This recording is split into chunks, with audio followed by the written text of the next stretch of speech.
à vous et merci d'être là. Si vous êtes client ou peut-être futur client de GD France, c'est-à-dire vous avez peut-être acheté déjà ou bientôt un des produits d'une des trois marques, CF Moto, Gauze ou encore Zontes.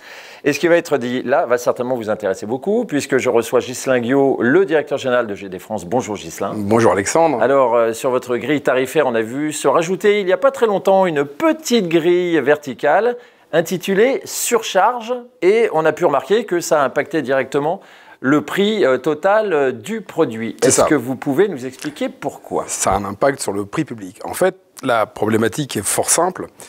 Il y a 8 mois encore, nous payons le prix d'un container Chine vers l'Europe 2000 $.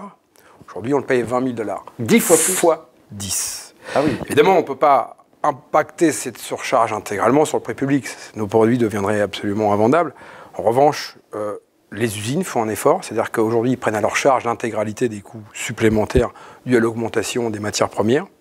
Et les importateurs, aujourd'hui, on prend à notre charge la plus grande partie de cette surcharge maritime. Donc GD France. Pendant un temps, donc GD France, pendant un temps du moins.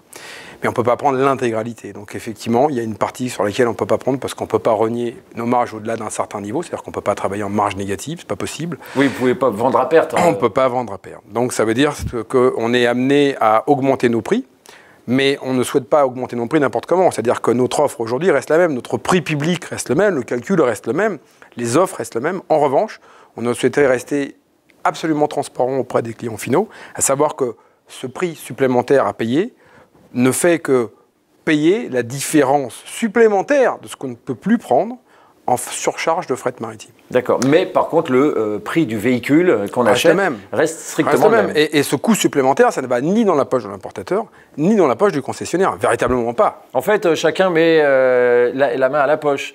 Le constructeur, l'importateur et par défaut, maintenant, le concessionnaire et le client final aussi.